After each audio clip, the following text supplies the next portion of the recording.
Bom pessoal, olá, meu nome é Jackson, estou aqui para gravar um vídeo sobre compensadores, avanço e atraso em Python, tá? Primeiro, o que é um compensador? Um compensador é um controlador mais simples, que consiste apenas de um polo e um zero.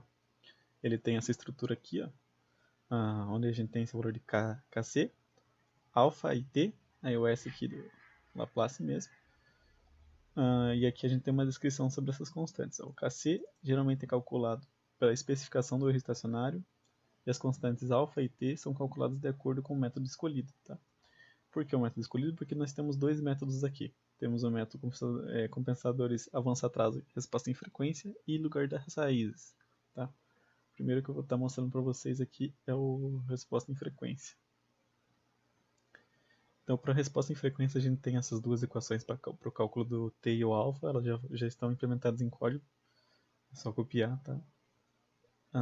E aqui a gente vai fazer um exemplo para ficar mais claro para vocês. Então, nesse exemplo a gente tem esta planta aqui, e a gente quer projetar um compensador com margem de fase de 45 graus na frequência de cruzamento de ganho de 5 radianos por segundo, e o erro estacionário da rampa de 5. Então, primeiro a gente cria a função de transferência da planta, simplesinho, numerador, denominador, aqui ctrl, transfer function, e aqui a gente tem nossa função, com essa variável ps. Segundo passo, calcular o ganho de KC e avaliar a planta na frequência de cruzamento de ganho, a partir do método FREC-RESP da biblioteca control, que retorna os polos que geram esta frequência. Então, com esses cálculos aqui, a gente consegue descobrir o valor de K1, KC, que é 1. Então, a gente coloca valores aqui para essas variáveis. WCG igual a 5, MF igual a 45, π divididos por 180, e KC igual a 1, que foi calculado. Esses aqui são requisitos dos projetos, tá? Estão lá em cima no enunciado. A gente usa o método FREC-RESP, aqui, passando a planta, e esse valor aqui, que é 5.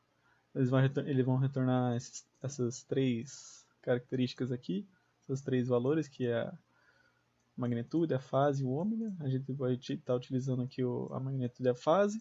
A gente tem que fazer esse processo aqui porque eles vêm dentro de um array de valores. Então a gente pega o primeiro valor desse array, que é a resposta, tá? Aqui a gente coloca nossa variável chamada mp e θp.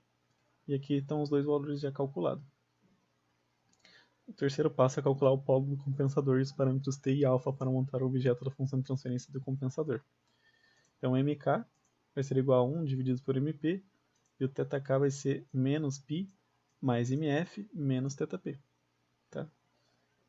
Aqui a gente tem implementado as duas funções de t e alfa, então não vamos precisar fazer aquelas funções gigantescas na mão. Somente está utilizando as mesmas variáveis que estão aqui nessa equação para vocês não terem problemas. E aí a gente calcula essas duas constantes, e logo após isso, aqui logo abaixo, a gente está montando o nosso compensador. O numerador do compensador K é o KC vezes o alfa vezes o T vezes KC, que é essa forma que a gente tem aqui. KC vezes o alfa vezes T. Tá? E aqui a gente tem a parte de baixo, que é o T vezes o S mais 1. Tá? E aqui a gente cria a função de transferência com esses dois valores aqui, e aqui está o nosso compensador, tá bom? O quarto passo é simplesmente testar para ver se ele cumpriu nos seus requisitos. Então a gente multiplica, né, a nossa planta pelo nosso compensador. E a gente faz um diagrama de Bode para estar observando se ele cumpriu os requisitos do projeto. Aqui a gente pode ver que ele cumpriu certinho, tá bom? Ok. Então vamos pro método aqui agora de lugar das raízes. No lugar das raízes a gente modifica aqui a equação para o t e para o alfa. Também já estão implementados em código, não precisa se preocupar em fazer essas equações gigantescas aqui na mão. Então aqui a gente vai utilizar este exemplo aqui, tá? Para a planta baixa, aplicar metodologia analítica para projetar um controlador que assegure um PSS de 5% e um tempo de estabilização de 4 segundos. No primeiro a gente cria a nossa função de transferência aqui, a gente criou aqui de uma maneira diferente.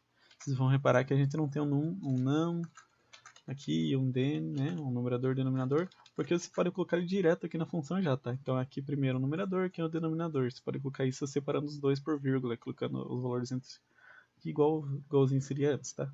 Essa maneira aqui é mais usual de a gente fazer, é mais rápida. Após isso, nós vamos aqui para essa parte do código, onde utilizando a gente calcula o zeta e o ômega n, tá? A gente utiliza aqui os requisitos do projeto, PSS e o tempo de visualização desejados. A gente aplica essa fórmula aqui para calcular o zeta. A gente utiliza esta fórmula aqui para calcular o ômega n. Então a gente tem os dois valores aqui, tá? Bem simples aqui. Quando vocês forem utilizar isso aqui, só copiar essa parte do código e alterar os valores aqui de PSS e ômega n para o requisito projeto de vocês. Após isso, a gente calcula esse polo, tá? Esse polo ele consiste de sigma d, j, ômega d, tá? E ele quando ele é substituído na planta, obtém-se o zeta e o ômega n correspondentes ao requisito projeto, tá? Com isso, a gente pode obter o valor de mp e θp. Então aqui primeiro a gente calcula o sigma d, que é menos zeta vezes ômega n, que é ômega d, que é com esta equaçãozinha aqui, tá? Também tudo no mesmo esquema, só alterar os valores das variáveis de vocês aí e pegando as equações aqui normal. Aqui nós temos o SD, que seria o polo, que a gente falou ali em cima, tá? Esta função complex, ela cria um número complexo em Python, tá? Como que ela funciona? Você vai passar dois parâmetros para essa função. Primeiro a parte real do número complexo, depois a parte imaginária.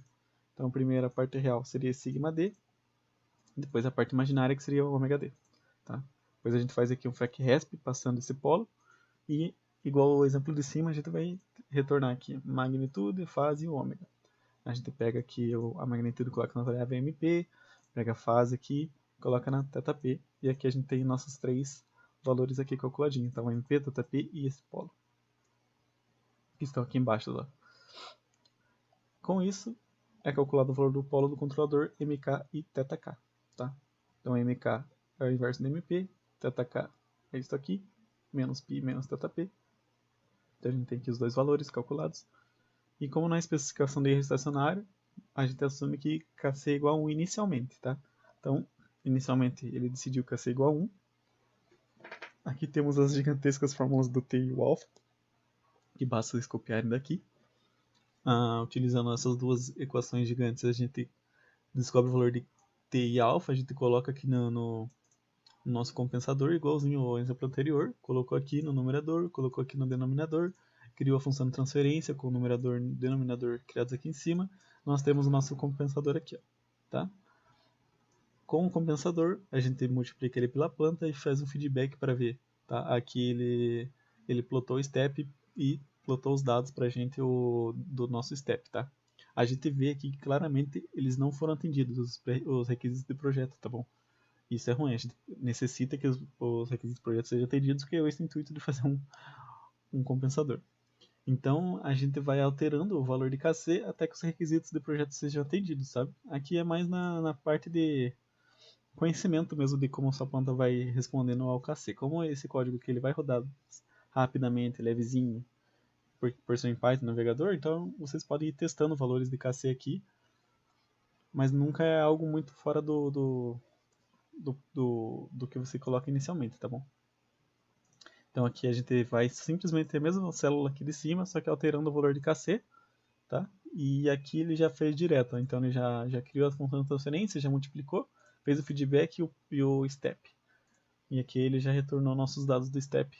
E aqui a gente pode ver que os requisitos do projeto foram cumpridos, tá? Aqui ele plotou para a gente também, fez o PZMap para a gente ver o mapa de polos e zeros aqui, tá bom?